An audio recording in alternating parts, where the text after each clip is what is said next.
예수님은 책 속에 있는 한 인물이 결코 아닙니다. 그는 살아있는 현존의 인물임이 틀림이 없는 것이죠. 예수는 우리 추억 속에 기억으로 남아있는 그런 분이 결코 아닙니다. 지금 우리의 삶 속에 현존하고 있는 살아계신 하나님이죠. 예수는 결코 역사 속에 사라져버린 분이 결코 아닙니다. 그는 지금 역사의 한가운데서 예수님이 이 땅에 주인 중에 주인으로 왕 중에 왕으로 그가 세운 교회의 한가운데 임재하시는 가운데 역사를 주관하고 계신 분이 바로 예수님이신 것이죠.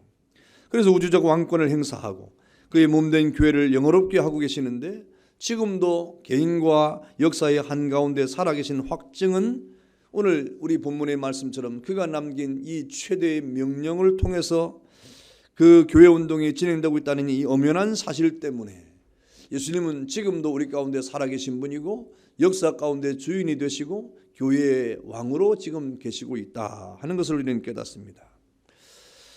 그래서 오늘 우리는 예수의 최후 명령이었던 이 위대한 명령 앞에 우리 인격을 동원하는 지혜를 가져야 됩니다. 너희가 땅끝까지 이르러 주의 복음의 증인이 되라고 하신 주의 말씀과 더불어서 오늘 우리에게 명령하신 아버지와 아들과 성령의 이름으로 세례를 주고 내가 너희에게 분부한 모든 것을 가르쳐 지키게 하라고 하신 이 위대한 명령이 오늘 하나님의 교회를 살아 움직이게 하는 원동력이고 그 근간이 되고 있는 말씀인 것을 깨달아야 됩니다. 오늘 이 명령은 모든 권세를 가지고 계신 그런 우리 주님의 명령임을 우리는 깨달아야 됩니다. 오늘 18절에 보니까 예수께서 나와 말씀하여 이르시되 하늘과 땅의 모든 권세를 내게 주셨으니 라고 말씀하고 있지 않습니까? 이것은 바로 예수님 자신을 두고 하신 말씀입니다. 성부 하나님께서 인류 속죄의 사역을 완성하시고 사망 권세를 깨뜨리시고 부활하신 예수님에게 만왕의 왕이요 만주의 주로서의 권세를 부여했다는 사실을 말하고 있는 겁니다. 예수님 자신이 내가 하나님께로부터 권세를 받았다, 하늘의 권세와 땅의 권세를 받았다 하는 말입니다. 지금 구속사의 대전환점에 서 있는 예수께서는 자신의 메시아 왕국의 새 통치권이 내게 있다, 예수님 자신에게 통치권이 있다고 말씀하고 있는 겁니다. 말하자면 하늘과 땅의 모든 권세를 가지고 있다고 말씀하고 있지 않습니까? 상천하지의 모든 권세, 여기에 하늘은 전 영계의 영역을 말하는 것이고 그리고 땅은 존재하는 전 피조 영역을 가리키는 것인데 하늘은 하늘의 영물인 천군 천사들과 이미 구원받은 성도들이 있는 곳이에요. 그러니까 천사들도 하늘에 구원받은 모든 백성들도 다 예수님의 권세 아래에 있다 이 말입니다. 또 땅은 미래의 구원을 향해 전진하는 지상의 성도들이 있는 것이지 않습니까? 그러니까 앞으로 구원받을 모든 백성을 다 통합해가지고 모든 권세가 예수님에게 있다. 내가 모든 권세를 가지고 있다. 하늘의 권세도 땅의 권세도 내게 있다 라고 말씀을 하고 있는 겁니다. 여러분, 사실 예수님은 이미 하늘과 땅의 권세를 가지고 있는 분이었습니다. 굳이 이렇게 또다시 권세를 가지려고 하지 않아도 예수님은 이미 하늘의 권세와 땅의 권세를 가지고 있는 분이었죠. 그러나 예수님께서는 십자가를 통하여 대속의 사역을 완성하시고 부활하심으로 말미암아 다시 하나님의 아들로 인정된 이후에 그의 지구하신 권세가 더욱더 확고하게 되었고 그 권세를 지금 분명하게 행사하신다 하는 그런 의미가 되는 것입니다. 그래서 하나님 앞에 그 하늘의 권세와 땅의 권세를 내가 부여받았다 이 말입니다. 이제는 그 어떤 것도 이 예수님의 권세 앞에 도전할 수가 없다는 것입니다. 여러분, 그렇다면 권세자로서의 그의 최후 명령은 바로 하나님의 교회의 존재의 전 의미와 목적이 되지 않겠습니까? 권세를 가지고 있는 예수님의 그 명령에 따라서 세상이 움직이고 권세를 가지고 있는 그 주님의 명령을 따라서 교회가 되어져가고 권세를 가진 주님의 명령을 따라서 이 땅에 구원받은 백성들의 그 모든 결정이 되어지는 정말 예수님의 그 모든 권세가 얼마나 위대한가를 깨달아야 됩니다. 여러분, 권세자의 힘이 얼마나 강합니까? 지상에서도 지금은 대통령제가 되지만 저 전제 군주 시대의 왕의 이 어명이 얼마나 추상 같습니까? 어명이요 하면 이거 끝이에요. 그 어명이요라는 그 말에 누구도 반기를 두를 수가 없습니다. 그 어명 앞에 그 누가 반기를 두면 그 죽는 거예요. 여러분, 이 세상의 권세도 그렇게 얼마나 추상 같습니까? 그런데 우리 주님이 하시는 말씀이 하늘과 땅의 모든 권세가 내게 있다. 여러분, 이 말의 의미를 잘 깨달아야 됩니다. 하늘과 땅의 모든 권세가 내게 있다. 그러니 주님의 이 한 말씀이 얼마나 중대합니까? 주님이 한 말씀 한 말씀이 얼마나 의미가 있느냐 이 말입니다. 주님의 한 말씀 한 말씀이 우리의 생명과 얼마나 직결되겠느냐. 주님이 한 말씀 한 말씀이 우리의 생사화복에 얼마나 근간이 되겠는가 하는 것을 깨달을 때 바로 이 권세자 되신 예수님의 최후 명령이 바로 교회의 존재의 의미와 목적이 되는 것은 당연한 것이고, 또 존재하는 전 피조세계와 역사의 현존의 의가 되는 것이고, 그런 이 모든 최후 지상 명령이 바로 이 세상을 지탱하고 역사를 지탱하는 힘의 근간이 되고 있다는 말입니다. 예수님의 말씀 한마디가 이 모든 세계의 역사를 지금 지탱하고 있고, 그 안에서 구원받은 백성들이 하나님 앞에 돌아오는 그런 교회의 모든 역사의 의가 되고 있다 하는 것입니다. 그래서 예수님께서 이 권세자의 명령을 가지고 지금 오늘 우리에게 말씀하고 있는 것입니다. 그 명령이 무엇입니까? 명령의 내용은 제자를 삼으라 이 말입니다. 제자를 삼으라. 제자 삼는 것이 오늘 권세를 가지고 계신 예수님께서 우리에게 하시는 말씀이에요. 19절과 20절에 보니까 그러므로 너희는 가서 모든 민족으로 제자를 삼아 아버지와 아들과 성령의 이름으로 세례를 베풀고 내가 너희에게 분부한 모든 것을 가르쳐 지키게 하라 그랬습니다. 여러분, 오늘 이 신약 성경에 예수님과 관계된 제자라는 말은 세 가지 경우에 사용됐습니다. 그 첫 번째 단계가 이 아콜로데우라고 하는 헬라어고, 두 번째는 마데테스라고 하는 제자라고 하는 그런 말이고, 또 세 번째 이 단어는 마데테오라고 하는 그런 또 다른 제자의 이런 의미의 헬라어입니다. 첫 번째 단계는 이 아콜로데오라는 말인데 예수를 쫓는다, 따른다 하는 그런 의미입니다. 마태복음 4장 20절에 보니까 그들이 곧 그물을 버려두고 예수를 따르니라 하는 그런 경우죠. 또 이 마가복음 5장 24절에 보니까 이에 그와 함께 가실 때 큰 무리가 따라가며 에워쌌다 그랬습니다. 그리고 마태복음 9장 9절에 보니까 예수께서 세관에 있던 마태에게 하는 말이 나를 따르라 하니까 일어나 따르니라 그랬습니다. 요한복음 21장과 21장 19절과 22절에 보니까 예수님께서 베드로에게 너는 나를 따르라 그랬습니다. 이렇게 따르라, 쫓으라 라고 하는 이런 경우에 이것이 바로 아클로데오, 주님을 따라가는 경우에 그들을 향하여 제자라고 이렇게 말했습니다. 여러분, 예수님께서 이렇게 제자를 부르실 때 사용했던 특수한 경우요, 이 말씀을 사용했으면 나를 따르라 이 말입니다.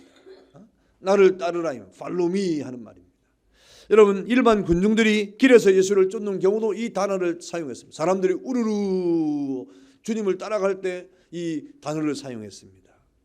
여러분, 또 소경이 눈을 뜨기 위해서 예수를 따르는 경우나 또 죄인들이 예수를 따르는 경우에도 이 단어를 사용한 것이죠.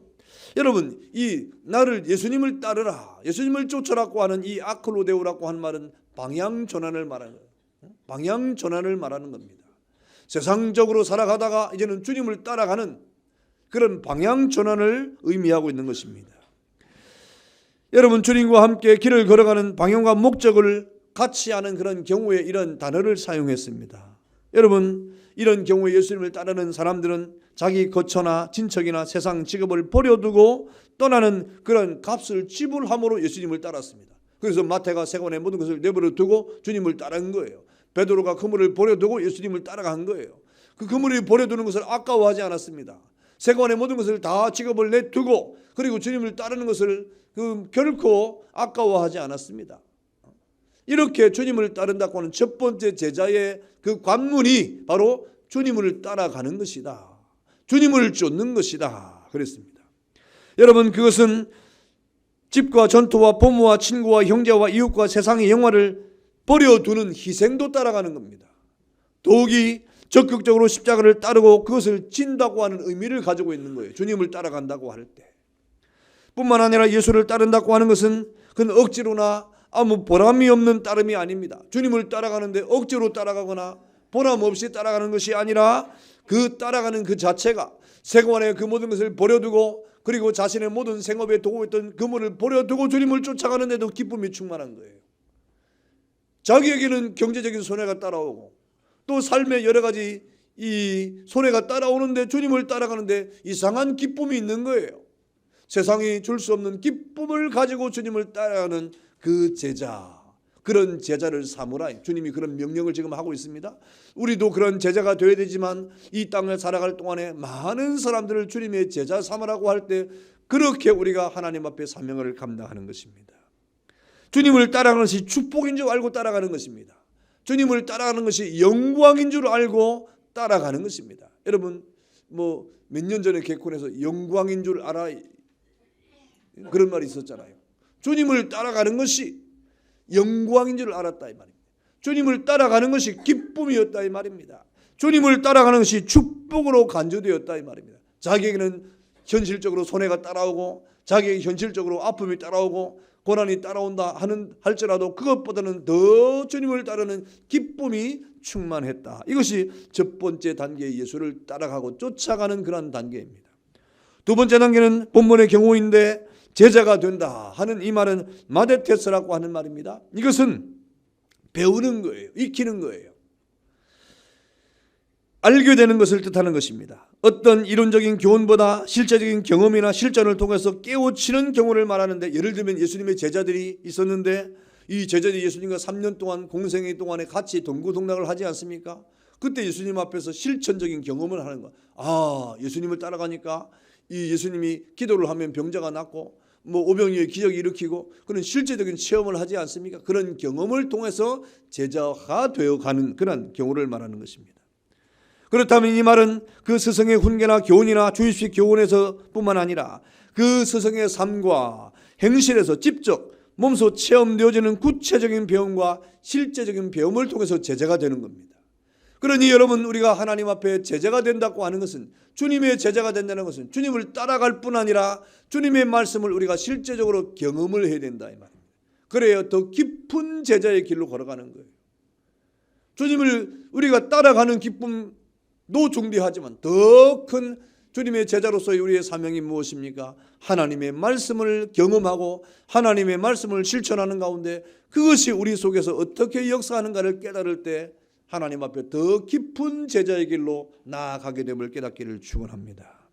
여러분, 그래서 마태복음 10장 1절에서 예수님의 12제자를 부르신 경우에 이 단어를 사용했어요. 너희는 나를 따라와서 따르는 것뿐만 아니라 내 말을 듣고 깨우치고 내 말을 듣고 경험을 하고 나와 함께 살면서 하나님의 나라의 제자가 되는 것이 무엇인지를 깨달아라 이 말입니다. 경험하라 이 말입니다. 하나님의 말씀이 그 안에서 역사하는 그런 경험을 통해서 제자가 되라고 말씀을 하고 있는 겁니다. 여러분, 이 제자의 경우는 또 세 번째 단계가 있습니다. 그것은 이 마데튜오라고 하는 말인데, 이 말은 훈련과 학습을 말하는 것입니다. 다시 말하면 이 성도로서 제자로서 명부에 올라가도록 이제 이 그 명실공히 모든 사람이 볼 때 저 사람은 제자다. 명실공히 모든 사람이 볼 때 저 사람은 예수님의 제자다라고 불러지도록 그렇게 하나님 앞에서 훈련되어지는 사람을 두고 하는 말입니다. 여러분, 우리가 주님의 제자라고 할 때 여러분은 어느 단계까지 와 있습니까? 그저 지금은 기쁨으로 주님을 따르는 단계입니까? 아니면 주님의 말씀을 삶에서 경험하고 또 삶에서 체험하면서 그 체험 앞에서 우리가 더 깊은 제자의 길에 여러분 서 있습니까? 그것도 대단한 거예요. 또다시 말합니다. 그러면 더 깊은 제자가 뭐냐? 주님 앞에서 그 하나님의 말씀을 경험한 것과 동시에 많은 사람들이 그 사람을 향하여 저 사람은 그리스도의 제자다라고 말하는 사람이 되었습니까? 오늘 예수님께서 우리에게 제자를 삼으라고 하는 말은 이와 같은 단계가 있습니다. 여러분, 그래서 예수님께서 제자를 향하여 천국 제자라고 말했고, 아리마대 요셉을 말할 때도 그도 예수의 제자다, 마데튜오다 그랬습니다. 또 사도행전 14장 21절에 보니까 많은 사람을 제자로 삼았다고 할 때 이 바울의 선교 사역에 이 단어를 사용했어요. 그래서 바울은 가는 곳마다 제자를 삼았는데 그저 주님을 따르도록 한 것이 아니고 그저 하나님 말씀을 경험하는 것으로 끝나는 것이 아니라 하나님의 말씀을 전하고 가르치는, 그래서 많은 사람들이 저 사람은 그리스도의 제자라고 부름을 받을 정도로 교육을 하고 그렇게 제자로 삼았다 이 말입니다. 여러분, 그런 사실이 어디에 나타났습니까? 저 안디옥 교회에 나타났어요. 안디옥 교회. 예루살렘 교회에 환란이 있을 때 그 많은 사람이 흩어져 가지고 안디옥까지 이르게 되었는데 그 안디옥에서 예수를 증거하는 많은 사람들이 나타나게 됐고 유대인도 이방인도 믿는 일이 벌어지지 않았습니까? 그때 많은 사람들이 그 안디옥 교회 성도를 향하여 그리스도인, 예수님의 제자, 예수께 속한 사람이라고 말하지 않습니까? 이렇게 누가 봐도 예수님의 제자로 부름을 받는 사람, 누가 봐도 예수님의 제자로 자리매김을 하는 사람, 누가 봐도 예수님의 제자로 이름을 가지고 있는 사람, 그 사람이 바로 마데티오라고 하는 예수님의 제자의 그런 본형입니다.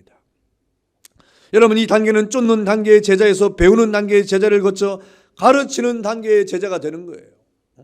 단순히 주님을 쫓아가는 단계가 아니라, 그리고 주님을 경험하고 배우는 단계를 넘어서서 이제는 주님을 가르치는, 예수님이 누구신가, 주님이 어떤 분인가, 구원이 무엇인가, 하나님의 나라가 무엇인가 라고 하는 이러한 하나님의 나라의 영적인 일을 가르치는 단계까지 자라가는 그런 주님의 제자 삼으라 이 말입니다. 여러분이 그런 제자가 되기를 축원합니다. 그런 제자가 우리 교회에 꽉 차야 됩니다. 우리 유치부 교사들이 그런 주님의 제자가 되어야 됩니다. 주일학교 선생님들이 그런 주님의 제자가 되어야 됩니다. SSC 교회 교사들이 주님 앞에 그런 제자가 되어야 돼요. 주님을 가르치는 제자, 주님을 선포하는 제자, 구원의 도리를 가르치는 제자가 되어야 되는 겁니다.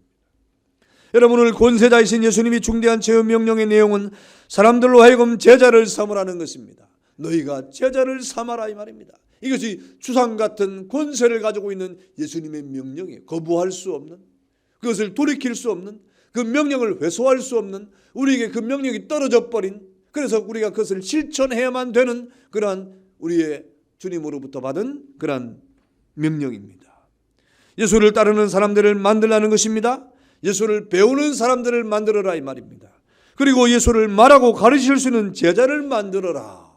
이것이 주님의 명령입니다. 더 확실히 말하면 구원인을 만들어라 이 말입니다. 예수 믿는 사람을 만들어라 이 말입니다.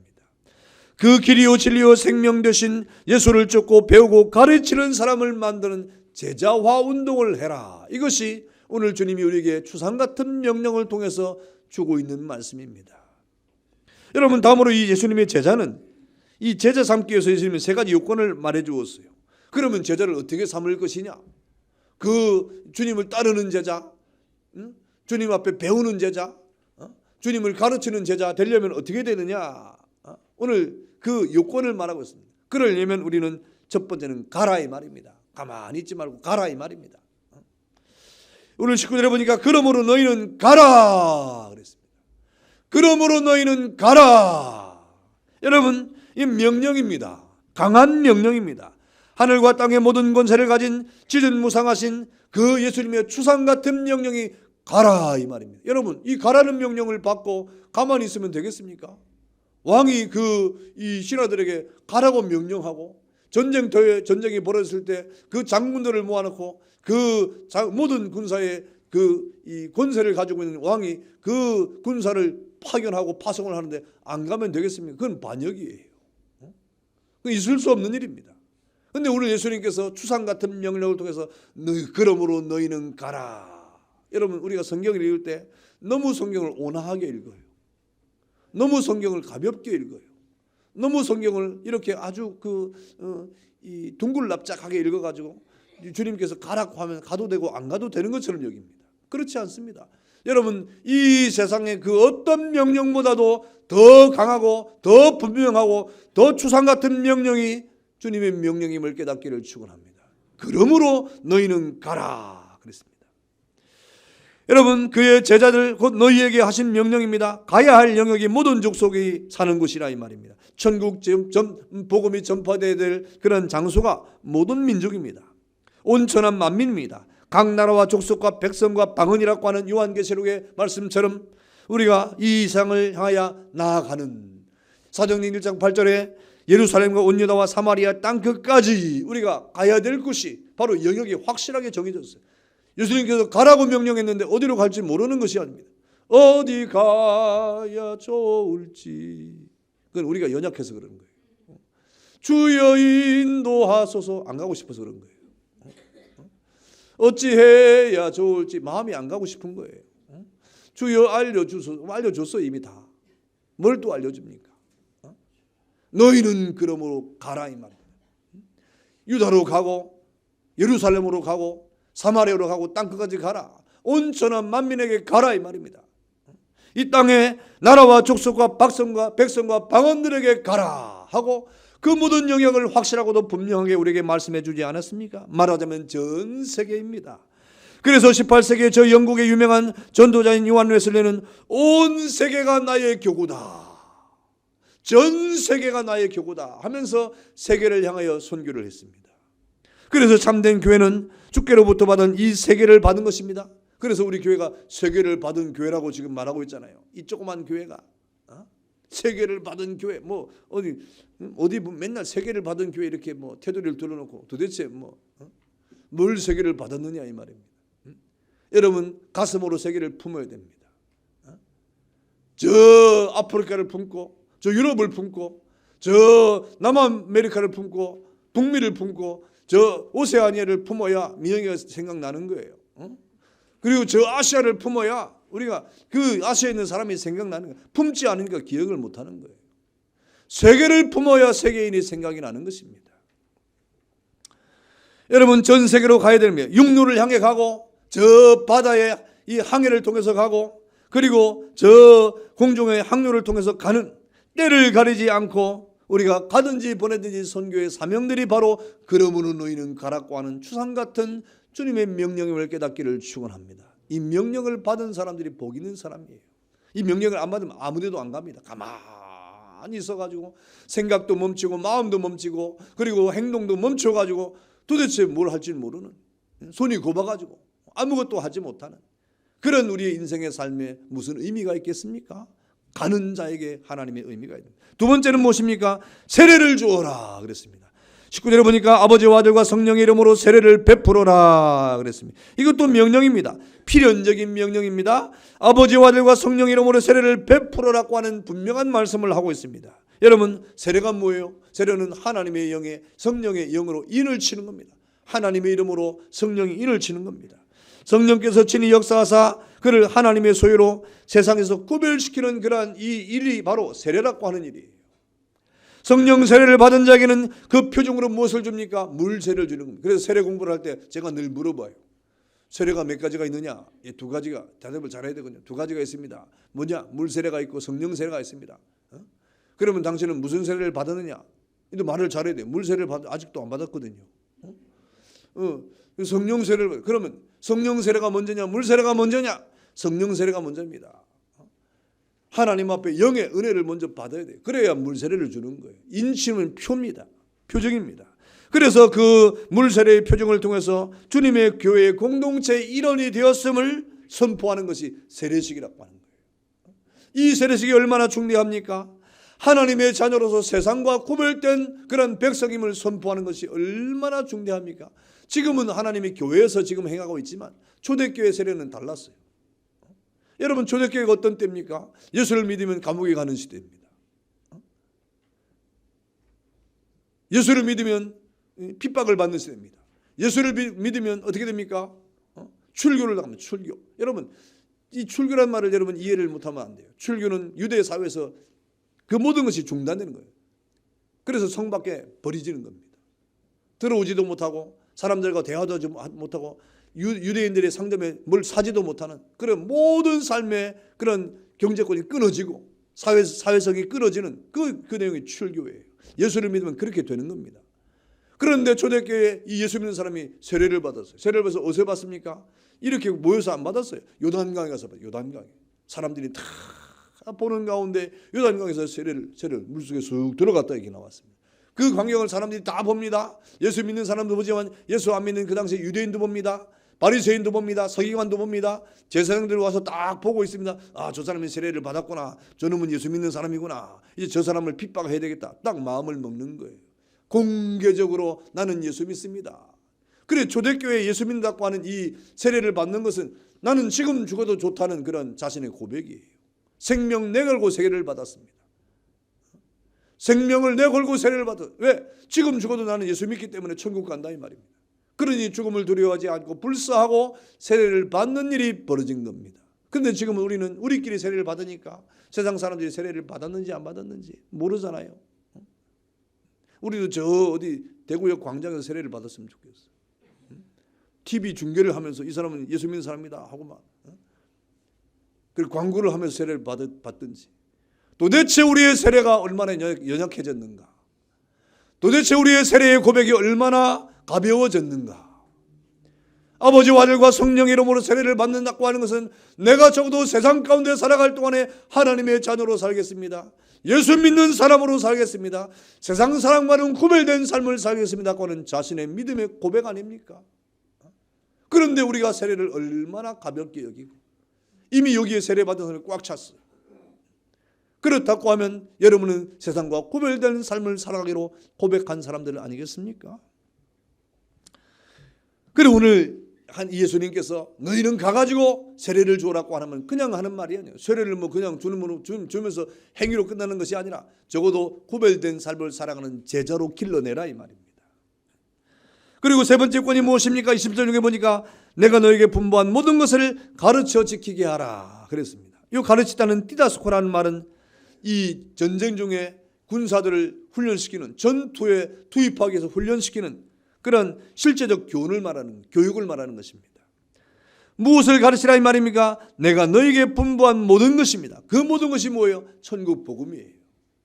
천국 복음을 가르쳐 가지고 저 멀리 나가서 땅 끝까지로 주의 복음의 증인이 될 때 전투적인 하나님의 백성으로 만들어가지고 그 모든 전투에서 이기는 백성이 되게 하라면 맨날 져가지고 터지고 맨날 져가지고 넘어지고 세상과 별로 싸우지도 않았는데 아프다고 하고 뭐 세상하고 싸우는데 무서워가지고 도망치는 그런 제자가 아니고 그런 나약하고도 허약한 제자들이 아니고 적어도 이 세상 속에서 싸우기만 하면 영적인 전투를 하면 이기는 제자 그런 제자가 되기를 축원합니다. 죄와 싸워서 이기는 제자 세상의 불의와 싸워서 이기는 제자 세상의 불신앙과 싸워서 이기는 제자 적어도 예수님의 제자들은 싸워 이기는 제자예요. 예수님이 우리의 대장 아닙니까? 대장의 그 대장계의 신호를 따라서 우리가 이렇게 전투적으로 하나님 앞에 탁 나가면 못 이길 싸움이 없는 거예요. 앞으로 오늘 왜 이렇게 찬송합니까? 전성을 향해 나아가세 전성문만 바르고 나고 왜? 예수님 우리의 대장 되시니까. 예수님은 지는 법이 없으니까. 그 대장 되신 주님이 깃발을 높이 들고 우리 앞서 나갔을 때 주님을 따라가면 우리는 승리한다. 넉넉히 이긴다 이 말입니다. 그런데 우리가 맨날 지고 싸우기도 전에 피하고 도망치고 엎어지고 아프다고 하고 괴로워하고 이런 진정한 제자의 모습이 될 수가 없습니다. 내가 너에게 분부한 모든 것을 가르쳐 지키게 하라 그랬습니다.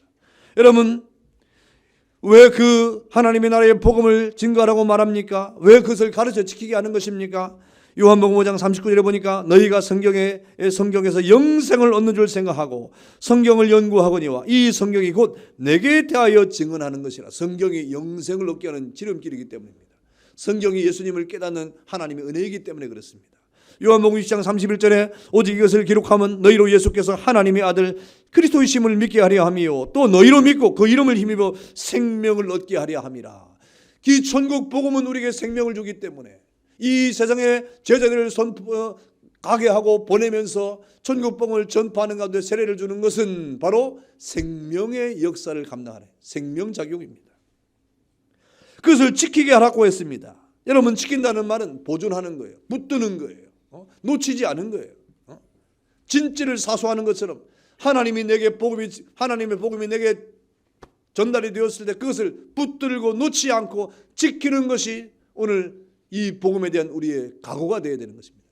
놓치거나 빼앗기거나 상실하지 아니하고 여러분이가 복음을 받았으면 복음을 놓치지 말아야 됩니다. 복음을 잃어버리지 말아야 됩니다. 복음을 상실하면 안 됩니다. 빼앗겨서도 안 됩니다. 이것이 바로 예수님이 우리에게 명하신 최후의 명령 앞에 제자를 삼으라고 하는 것입니다. 그러기 위해서 교회는 모든 족속에게 가야 되고 세례를 주어 인을 쳐야 되고 그리고 가르쳐 지키게 하는 그런 요건이 필요하다. 여러분 이러한 거룩한 사명들을 감당하는 은혜가 있기를 축원합니다. 그런 명령을 우리가 따라가면 어떤 보장이 따라오느냐? 예수님께서 우리에게 보장을 해주겠다. 네가 그렇게 명령을 따라 가면 내가 보장해 주겠다. 모든 것을 다 할 수 있도록 내가 다 보장해 주겠다. 그 말씀이 20절 하반절입니다. 볼지어다 내가 세상 끝날까지 너희와 항상 함께 있으리라. 임마누엘이에요. 여러분, 내가 너희와 항상 함께 있으리라. 필연적으로 내가 그렇게 해주겠다 이 말입니다. 복음을 위해서, 천국 복음을 위해서 너희가 움직이고 너희가 가서 제자를 삼고 그것을 지키게 하는 이 선한 역사를 감당하면 너희의 모든 능력과 너희가 가지고 있는 이 인간적인 힘과 지혜와 그런 모든 것에 관계없이 내가 너와 함께함으로 필연적으로 너희에게 그 일을 감당하도록 해주겠다 하고 말씀하는 참 놀라운 보장인 것입니다. 여러분, 예수님을 예수의 제자로 삼기 위해서 선교하는 교회나 사람들에게 함께 해주겠다는 그 임마누엘의 약속의 보장입니다. 이것이 얼마나 확실한 보장입니까? 여러분, 마태복음 1장 23절에 보라 처녀가 잉태의 아들을 낳을 것이요 그 이름을 임마누엘이라 하리라 그랬습니다. 그랬더니 그 약속대로 예수님이 이 땅에 오시지 않습니까? 그리고 33년 동안 이 땅에 육신을 입고 임마누엘의 강림을 통해서 우리에게 그 약속을 확실하게 보장해 주었잖아요. 이렇게 예수님의 말씀은 확실한 거예요. 거짓이 없어요. 분명해요. 그러니 이 교회 시대에 우리 교회가 하나님 앞에 받은 이 사명을 감당할 때도 역시 하나님의 거룩한 은혜의 말씀을 통하여 우리에게 주시는 약속, 내가 너희와 항상 함께 해주겠다. 이 분명한 약속이에요. 그렇게 하는 사람에게 그런 보장을 해주겠다. 하지도 않으면 안 됩니다. 여러분, 지금 그가 약속한 이 모든 약속은 성령을 통해서 우리에게 보장해주고 있습니다. 그래서 보혜사 성령님이 교회의 중심에서 역사를 하고 있는 거예요. 성령 충만을 주시는 것입니다. 그래서 마태복음 18장 10절에 보니까 두세 사람이 내 이름으로 모인 곳에 나도 그들 중에 있느니라. 여러분이 예수의 이름으로 모이면 성령께서 함께하고 있음을 믿기를 축원합니다. 여러분, 구역에 모임을 할 때 구역장님과 함께 모이는 그 두세 사람이 모인 그곳에 성령의 임재, 임마누엘의 은혜가 함께하고 있다 이 말입니다. 우리 교사들이 아이와 함께하고 있을 때 그 아이들과 공과 공부를 하는 그 시간에 성령께서 함께하고 있음을 믿기를 축원합니다. 여러분이 전도의 모임을 통하여 기도회를 할 때 그 시간에 성령께서 여러분과 함께하고 있음을 믿기를 축원합니다. 여러분의 지혜나 지식으로 하는 게 결코 아닙니다. 성령의 임재를 통하여 이런 일들이 벌어지고 있는 것입니다. 여러분, 그러므로 우리는 하나님 앞에서 이 임마누엘의 보장을 받은 교회가 세계 선교의 사명의 여부에 의해 사명을 받은 것입니다. 선교하는 교회는 주님이 항상 함께하는 교회요, 그 함께하는 은혜를 통하여 그 선교가 이루어지고 마는 것 아닙니까? 이 보장은 세상 끝날까지라고 말했습니다. 이 말은 복음이 증거되는 그 순간까지예요. 복음이 증거되는 그 순간까지 함께해 주겠다 그랬습니다. 그러므로 여러분, 주님의 이러한 보장을 따라서 우리가 그 보장된 약속을 가슴에 새기고 이 땅에 가서 그리스도의 거룩한 사명을 따라 제자 삼는 일 앞에 여러분 사명을 감당하는데 큰 은혜가 있기를 주의 이름으로 축원합니다. 사랑하는 성도 여러분, 지상에 존재하는 하나님의 교회는 참 영광스러운 단체입니다. 그것은 바로 모든 권세자이신 예수님께서 교회를 향하여 명령을 하고 있기 때문에 그렇습니다. 이 사명을 수행하기 위해서 교회는 모든 족속에 가야 되고 가서 세례를 주고 인을 쳐서 구별시키고 천국 복음을 가르쳐 지키게 하는 놀라운 사명을 받았습니다. 이 사명 수행을 감당하는 교회는 주님 자신이 친히 임마누엘을 해주심으로 그 교회를 영원롭게 하고 그 사명을 복되게 하고 열매를 맺게 해주시겠다고 약속하지 않습니까? 그 모든 명령의 그 현장이 바로 2000년 교회 역사입니다.